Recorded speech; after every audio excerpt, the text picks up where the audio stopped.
Russia India की मदद करने कभी नहीं आएगा अगर चीन इंडिया पर आक्रमण कर देता है।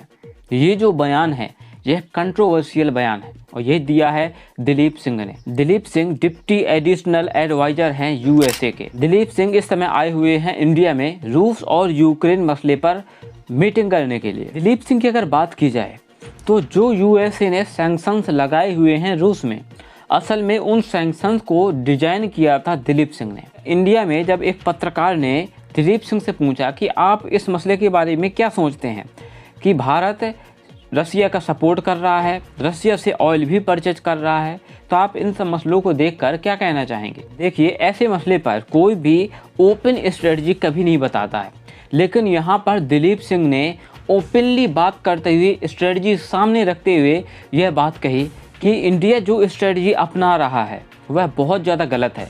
क्योंकि अगर इंडिया ऐसा सोचता है कि अगर चीन इंडिया पर आक्रमण कर देता है तो ऐसी स्थिति में रूस इंडिया के सपोर्ट में आएगा, रूस इंडिया को बचाने आएगा, तो शायद इंडिया बहुत बड़ी गलती कर रहा है। रसिया इंडिया की कोई भी मदद इस मसले पर नहीं करने वाला है। यह इंडिया को समझ जाना चाहिए कि रसिया चाइना का एक पार्टनर बन चुका है। देखिए, इंडिया यह बहुत अच्छे से जानता है कि अगर चाइना और इंडिया का कोई भी कॉन्फ्लिक्ट होता है तो ऐसे में रसिया इंडिया और चाइना के बीच में बिल्कुल भी बोलने वाला नहीं है। ना तो वह चीन का साथ देने वाला है और ना ही इंडिया का। और ऐसा हम पहले भी देख चुके हैं जब गलवान वैली पर दोनों साइड के जवान मारे गए थे।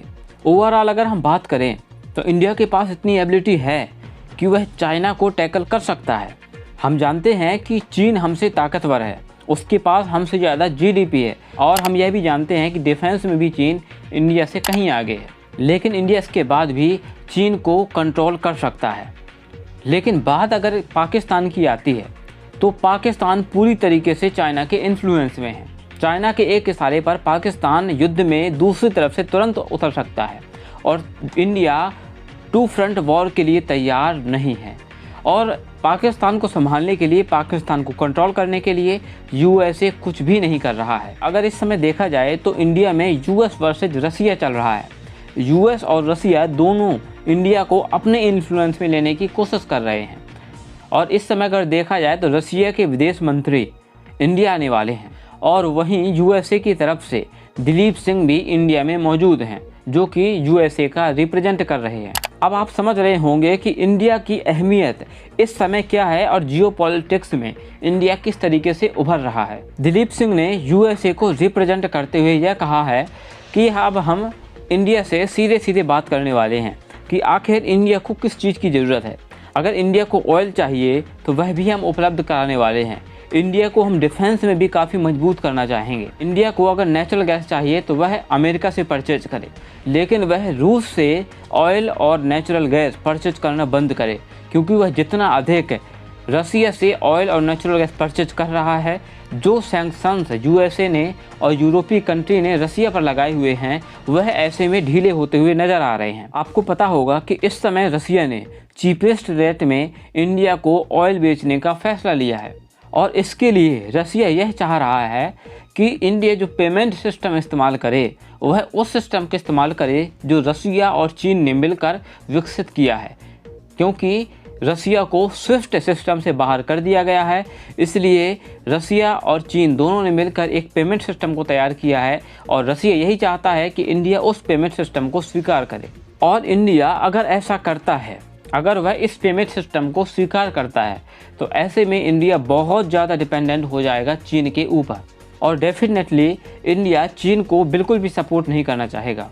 यूएसए ने अभी तक यह नहीं कहा है कि वह इंडिया पर सैंक्शंस लगाने वाला है, क्योंकि जो भी कंट्री रसिया से ऑयल खरीद रही हैं उन पर यूएसए ने यह कहा है कि वह सैंक्शंस लगा सकते हैं।